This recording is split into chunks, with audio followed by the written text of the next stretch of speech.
Então, mais uma vez estamos aqui. Miguel Galvani, Isis, não é a Valverde. Pode ser que tu te confunda, mas não é.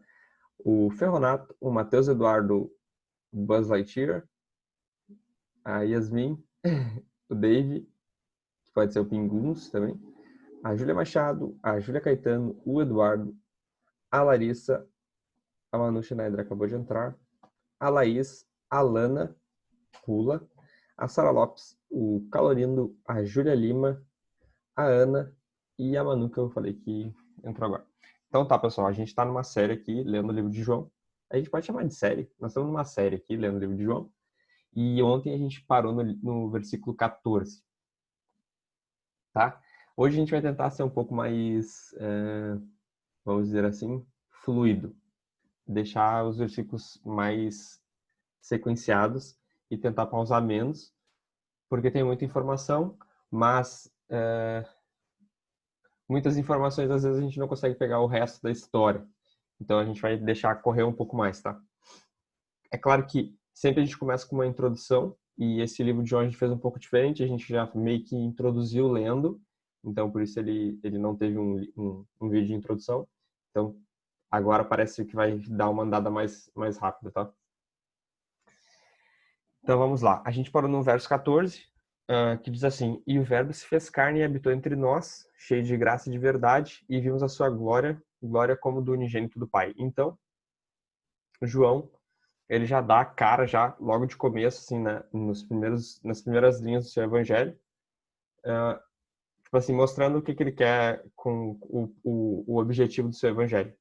Ele quer falar que Jesus é o Filho de Deus, ele quer dizer que Jesus é Deus, ele quer que a gente entenda que a crença de que um mundo mal, ou seja, assim, que a criação é má, que a matéria é ruim, que a única coisa que é bom são as ideias, está errado, e ele deixa isso bem claro na última frase, que ele diz que o Deus Santo encarnou.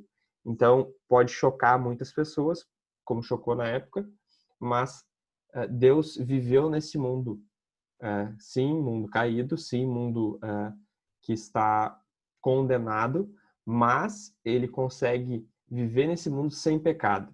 E Jesus era santo, ele não pecou em nenhum momento, e ele dá uma esperança de que essa criação vai ser redimida, e ele é o Redentor, ele é o Criador e ele é o Redentor. A gente lê isso no livro de Colossenses, isso já está meio que implícito aqui nas primeiras linhas do Evangelho de João.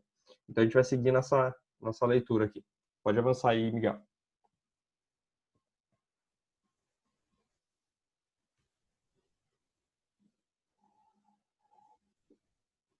Então, verso 15. João dá testemunho a respeito dele e exclama. Então, é João, o apóstolo, falando sobre João o Batista, tá? João Batista, vamos ler assim para ficar mais fácil. João Batista dá testemunho a respeito dele, Jesus, e exclama: Este é aquele de quem eu dizia, ele vem depois de mim, mas é mais importante do que eu, pois já existia antes de mim. Então essa frase de João Batista, ela tá de encontro com no princípio era Jesus, Jesus estava com Deus e Jesus era Deus, que é o primeiro versículo do Evangelho de João. João o Batista, ele é mais velho que Jesus. Lembra lá com a mãe dele, Isabel, que o bebê se mexe no ventre? Então, o João Batista, ele é mais velho no sentido cronológico do nosso tempo. Ele é mais velho. Agora, até parece meio que dark, né? Meio dark feelings, assim. Tipo, ele é mais novo, mas ele é mais velho. Tipo, Jesus é mais novo do que eu, mas ele é mais velho do que eu. Ele é de antes de mim. É isso que está na cabeça de João Batista, é isso que está na cabeça de João, o apóstolo. Ele já existia antes de mim. Ele pode ser mais novo em idade, mas ele vem de um tempo eterno, tá? Verso 16. Porque todos nós temos recebido da sua plenitude e graça sobre graça. Para quem conhece o livro de Paulo, que fala, né? Andou? Tá. O livro de Paulo que fala que onde o pecado abundou, superabundou a graça. Então, onde havia as trevas, que é no mundo, onde havia desordem, houve luz. E isso é graça. E graça sobre graça. Então, ele é cheio da graça, tá? Jesus, a gente pode dizer isso, parece engraçado, mas ele é o cara que é cheio da graça, tá? Jesus é cheio da graça. É engraçado pelo... não sei de onde vem essa expressão cheio de graça, né? Ah, olha o cara lá cheio de graça. Jesus é o cara literalmente cheio de graça. Né? 17. Porque a lei foi dada por meio de Moisés. Aí, tipo assim, pensamento de João, entendeu? Só segue o fluxo. Porque ele vai mudando de assunto e tu tem que... Senão tu não consegue ter prazer nas variações da linha de pensamento de João, tá? Porque a lei foi dada por meio de Moisés. E a gente sabe, os primeiros 5 livros da Bíblia, a Torá, né? Eles foram escritos por Moisés. O livro de Gênesis foi escrito por Moisés, né? A graça e a verdade vieram por meio de Jesus Cristo. Opa! Então, o que ele está querendo dizer? Ele está querendo dizer que a lei não é verdade? Que na lei não contém o amor de Deus? Não é isso que João está falando, porque se a gente isola uma frase dessas de todo o contexto da escritura, a gente tem que pensar assim, né? Um versículo está dentro de um livro que está dentro de 66 livros. E tudo tem que fazer sentido. Então, o que João está querendo dizer aqui é que, tipo assim, assim como a teologia que Paulo nos ensina, né? A lei nos conduziu até Jesus. Foi o nosso guardião, né? Essa é a palavra que Paulo usa. A lei nos conduziu até Jesus, mas ela, por estar enfraquecida, não conseguiu produzir em nós a vida que a graça consegue manifestar. E a verdade, ele está falando da pessoa de Jesus. Não significa que a lei não seja verdade, a lei não seja boa. Não é isso que João está querendo dizer. Mas ele está querendo dizer que, se de alguma forma a lei nos conduziu até um ponto, esse ponto se chama Jesus Cristo e ele é a revelação máxima da vontade de Deus, da lei de Deus aqui, entre aspas. Tipo assim, ele manifestou aquilo que a lei estava tentando nos mostrar. Se a lei nos levou até um ponto, esse ponto se chama Jesus e Jesus, ele se revelando, ele nos traz a graça de Deus em Cristo Jesus, né? Nele próprio, tá? Deixa eu fechar meu celular aqui. Tá? Não sei se ficou claro, mas é isso que ele está querendo dizer aqui, que a lei foi dada por meio de Moisés, mas por meio de Jesus, que é maior do que Moisés, é isso que ele está querendo dizer. Tu imagina na época ouvir, tipo assim, para nós faz sentido, tipo, nós estamos já com 2000 anos de história da igreja, tipo, tranquilo. Agora tu imagina um israelita ouvindo que, tipo assim, meu, tem alguém que é maior que Moisés? De carne e osso? Não, não, não. Herege, vamos crucificar. Entendeu? Então, tipo, muito forte essa frase, para nós entra super de boa, mas se colocando no primeiro século, não teria sido tão confortável ver essa frase, tá? 18. Ninguém jamais viu Deus. Ninguém jamais viu Deus. O Deus unigênito, olha só, mesma coisa dos primeiros versículos. Vai devagar, ó. Ninguém jamais viu Deus, tá? Uma frase, ninguém jamais viu Deus. Ou seja, tá, mas Moisés não conversava face a face com Deus? Sim, mas o que o João está querendo dizer é, na plenitude de Deus, ninguém o viu. Porque até, se vocês lembrar lá do Antigo Testamento, Moisés pedia para ver, e Deus falava assim, se eu me revelar a ti, tu morre. Uma das coisas que a gente precisa entender é que nós, como seres finitos, nós não podemos contemplar o infinito. A gente não tem essa capacidade. Vamos pensar assim, a gente estouraria, vamos pensar assim, tá? A gente não conseguiria sustentar tamanha santidade, tamanha beleza, tamanha profundidade, nós não damos conta. Mas teve alguém que encarnou, que deu conta, porque ele é o próprio Deus. É isso que João está querendo dizer. Então ninguém jamais viu Deus. Ponto e vírgula. O Deus unigênito, Qual que é a pergunta que é, qual o Deus unigênito? Qual é o Deus unigênito? O Deus unigênito que está junto ao Pai, ele está falando de Jesus. O Deus unigênito que está junto ao Pai, ou seja, Jesus Cristo, o nosso Deus, tá ligado? Tá intrínseco aqui. O Deus unigênito que está junto do Pai é quem o revelou. Então ele fala assim, a palavra de Jesus, né?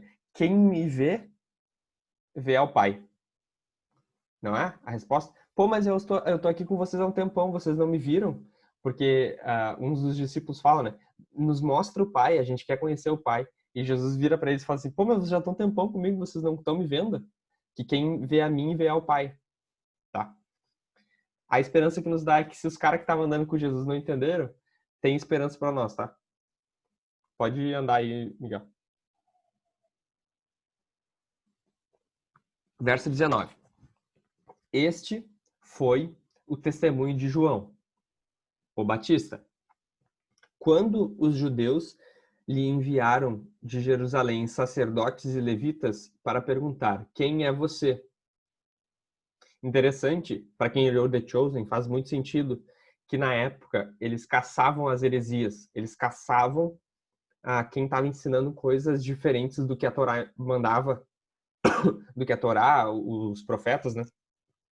Eles buscavam, ainda mais com a questão do aguardo do Messias, eles queriam investigar para daqui a pouco, se o Messias realmente surgisse, eles soubessem quem era, né?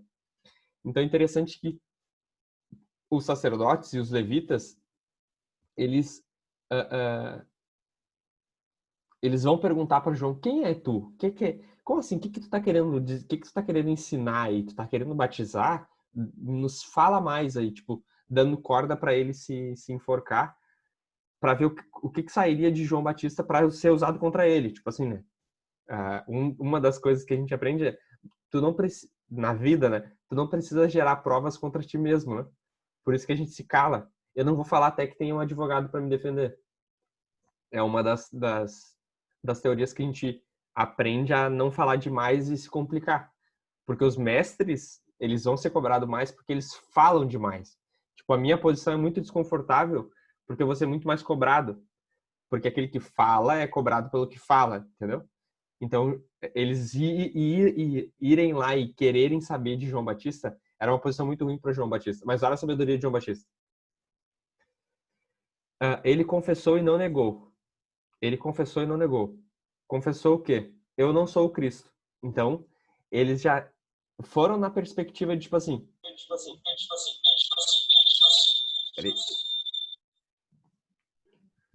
Eles já foram na perspectiva de, tipo assim, daqui a pouco esse cara vai dizer que é o Cristo.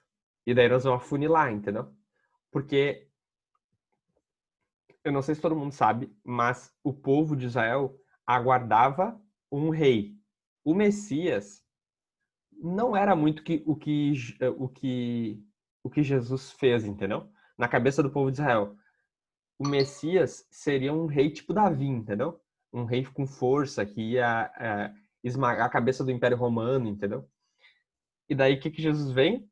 Não tem onde reclinar a cabeça, entendeu? Em vez de vir um reino físico, veio um reino espiritual. Em vez de vir força, vem humildade, entendeu? Vem amor, vem doar a outra face. Não fez muito sentido na cabeça do povo de Israel, tá? E daí... agora eu posso deixar bem maior aqui. É que caiu alguém aqui, mas tranquilo. Então, João Batista negou: eu não sou o Cristo, eu não sou o Messias, eu não sou o ungido, que é tudo a mesma coisa. As três palavras significam a mesma coisa, tá? Ungido para nós, Cristo em grego, Messias em hebraico, tá? Ontem eu falei Rabi, que Rabi era em aramaico, mas Rabi em hebraico, tá? Eu corrigi isso. Daqui a pouco eu tô falando errado de novo, mas é isso, tá? Não, que isso? Ô, Miguel. Que isso? Tá. Diante disso, lhe perguntaram: quem é você, então? Você é Elias? Cara, esse você é Elias, eu não sabia que tinha profecias que apontavam para o retorno de Elias. Se Elias não morreu, e tem uma profecia lá, eu botei o versículo ali, tem a profecia que viria um Elias para profetizar, Tipo, profecia de Deus que ele enviaria um Elias para a Escritura. Então, eles eram estudiosos da Escritura, eles viam, cara, vai surgir um Elias. Então, eles queriam saber, esse maluco que está aí no deserto gritando, ele é o Elias? Eles queriam saber se ele é o Elias. Daí a gente vai ver que depois faz sentido essa pergunta. Se a gente não sabe do contexto, pergunta idiota, você é o Elias? Não, né? João Batista, a gente sabe que ele não é Batista, que ele não é o Elias. Só que olha só, a gente tem um problema aqui, tá? Pelo menos assim, numa lida rápida, temos um problema. João Batista, você é o Elias? E ele disse, não sou. Opa, mas a gente sabe que Jesus chama João Batista de Elias. A gente sabe disso. Quem leu lá o Novo Testamento sabe. Então nós vamos entender o que está acontecendo aqui, tá? Ele diz, não, eu não sou Elias. Não sou. E de fato ele não era, ele era João Batista. Então perguntaram, você é o profeta? Aí esse o profeta é uma outra profecia que foi Moisés que deu em Deuteronômio. Eu botei os 2 versículos ali na frente. Que faz sentido também te perguntar. O profeta, tipo, no singular. A gente tá esperando o profeta. Você é esse cara? Ele respondeu, não, não sou. Agora bota pra frente ali, Miguel. Por que dessas perguntas, ó? O profeta e Elias, eu botei, né? Por que dessas perguntas? Tem uma profecia lá em Malaquias que diz assim, eis que eu lhes enviarei o profeta Elias. Olha só. Malaquias, tá? Pós profeta Elias ter já morrido, tá? Morrido, desculpa. Ser arrebatado numa carruagem de fogo, tá? Antes que venha o grande e terrível dia do Senhor. Vou enviar o profeta Elias. Qual que é o grande e terrível dia do Senhor? Não é o dia que Jesus nasceu. A gente sabe que essa profecia ainda não se cumpriu, tá? O grande e terrível dia do Senhor é o dia da volta de Jesus, tá? É o dia do julgamento, tá? É chamado assim no Apocalipse, o grande e terrível dia do Senhor. E quando tá o dia em caixa alta, é por causa desse glorioso dia. Um dia tudo será alegria. Esse dia, tá? Ele converterá o coração dos pais aos seus filhos e o coração dos filhos aos seus pais, para que eu não venha e castigue a terra com maldição. É uma profecia, estava escrito no Velho Testamento e o povo estava esperando surgir esse Elias, tá? Beleza. Parte baixa ali. O Deuteronômio agora. Tá na lei, tá na Torá. O Senhor seu Deus fará com que do meio de vocês, do meio dos seus irmãos, ou seja, dos israelitas, se levante um profeta semelhante a mim. A eles vocês devem ouvir. Tipo assim, eu não vou nem entrar no mérito de, tipo, defender se João Batista era o profeta ou não. Ou, tipo, se João Batista era esse Elias que viria anunciar o grande e terrível dia do Senhor. Não vou nem entrar, não é o ponto. Mas só para a gente saber que tem essas duas profecias, tá? Então, próximo, para justificar o comportamento do... Tá comigo, Miguel? Próximo. Chapolin? Aí, ó. Não, tá. Calma aí. Tá, entendi o que eu fiz aqui. Aquele 13, 14 e 15 é de Mateus e o último versículo é de João, tá? Só para nós justificar. Não pode esquecer que João Batista disse que ele não era Elias, tá? Só que olha o que Jesus fala sobre João Batista. Porque todos os profetas e a lei profetizaram até João, o Batista, tá? Tipo assim, Jesus está falando que onde tem profecia e escritura e coisas para o futuro, foi da Torá até João Batista, tá? E se vocês querem reconhecer, se vocês querem ou querem reconhecer, ele mesmo é Elias, que estava para vir. Então, tipo assim, se tinha alguém para anunciar a vinda do Messias, que na escritura é chamado de Elias, esse Elias é João Batista. Jesus está falando isso. E se Jesus falou, não tem como estar errado, tá? Quem tem ouvidos para ouvir, ouça. Que é sempre aquela coisa assim. É uma coisa espiritual que eu estou querendo dizer aqui. Não é intelectual. Tem que ter fé para aceitar. Quem tem ouvidos para ouvir, ouça, tá? As minhas ovelhas ouvem a minha voz, né? As palavras do Senhor Jesus. Tá, então, por que João Batista disse que ele não era Elias, se Jesus está falando que ele era Elias? Será que Jesus falando para João Batista, tu é o Elias que devia de vir, Ele não diria, sim, eu sou? Óbvio que ele faria isso. Mas a resposta de João Batista para os fariseus ali, provavelmente não os fariseus, os sacerdotes e os levitas, é nesse sentido. Ó, convém que ele cresça e que eu diminua. João Batista não queria chamar essa responsabilidade para ele. Não queria dizer, eu sou o Elias que devia de vir. Eu sou o que fala contigo. Que é tipo a postura de Jesus, né? Jesus tem essa capacidade de responder. Eu sou o fulano que estou falando contigo. A gente vai ver várias vezes no Evangelho de João a segurança que Jesus tem de afirmar as coisas. João Batista, ele diz assim, cara, tá, mas então, tá, pegar o espírito do não, não sou, agora olha a próxima, vai ficar ainda mais claro, olha a próxima resposta de João Batista. Avança aí, Miguel. Porque ele não respondeu ainda, né? Ele disse que não sou, então os caras vão ficar apertando ele até ele dar uma justificativa. Disseram-lhe então, diga quem você é, o João Batista, para podermos dar uma resposta àqueles que nos enviaram. O que é que você diz a respeito de si mesmo? Afunilando para João Batista responder. Olha a humildade de João Batista. Então ele respondeu, eu sou, no original, né, uma das traduções variáveis, é uma mera voz que clama no deserto. Tipo assim, ele poderia dizer, eu sou o Elias que havia de vir. Eu sou... Não, cara. Eu sou uma mera voz que clama no deserto. Endireitem o caminho do Senhor. Tipo, Jesus tem um caminho. Tem uma rota. Qual que é a rota de Jesus? Jerusalém, tá ligado? Ele vai vir e que tu esteja preparado, porque ele vai passar por aqui. Endireita teu caminho. Arruma tua casa. Toma jeito. Entendeu? Assume a tua responsabilidade, porque ele vai vir. E eu só sou essa voz que anuncia isso. Esse versículo 23, ali tá no 24, que diz que era do grupo dos fariseus. Eu falei que possivelmente era e era, tá vendo? Tá escrito ali no texto. O versículo 23, na verdade, ele não vale só para aquele momento ali da história. Ele serve para hoje. O verso 23, ele serve para hoje. Se hoje tu quiser usar o verso 23, tu pode. Porque Jesus está em rota ainda. Tipo assim, Jesus veio e morreu numa cruz, tá? Ainda ele não tinha morrido aqui, ainda não tinha morrido. Mas ele, na cabeça de João Batista, uma obra seria cumprida. Qual? O sacrifício do Cordeiro de Deus.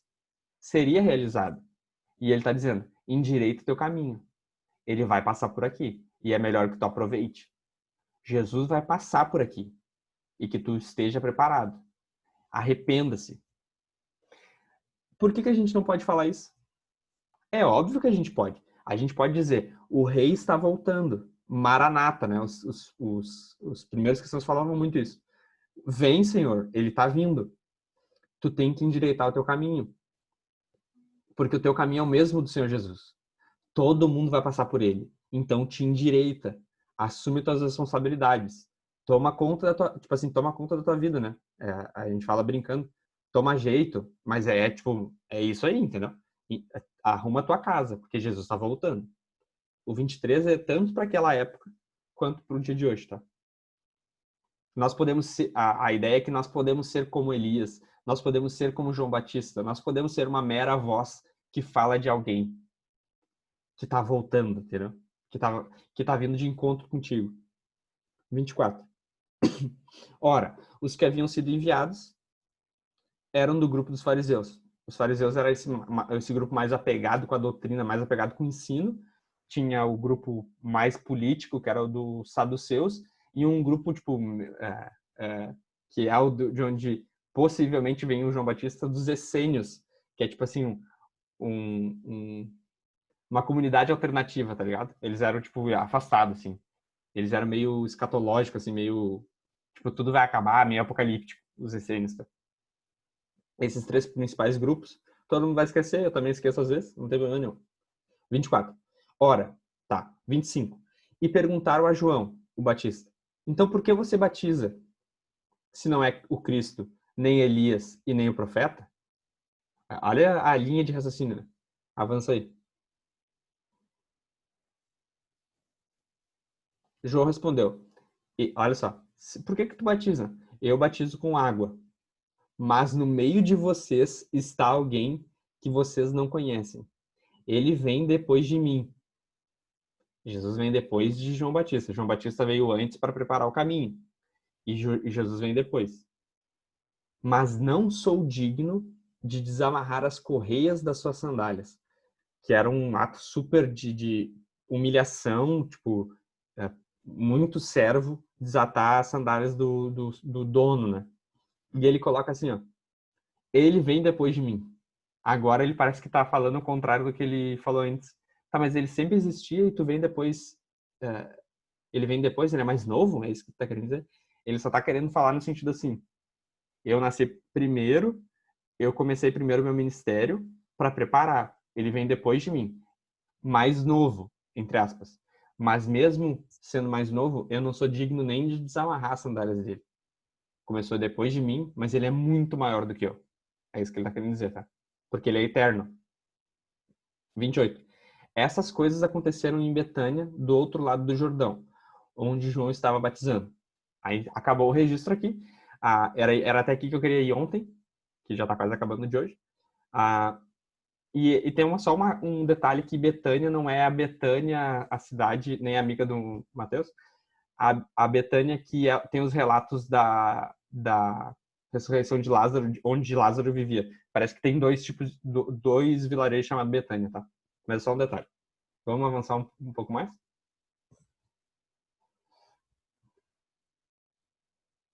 Aí já trocou agora, né?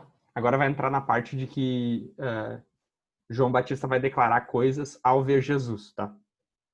Acho que é bom a gente parar por aqui. É melhor parar por aqui. Depois a gente vai perder a linha de raciocínio. Vou pausar aqui.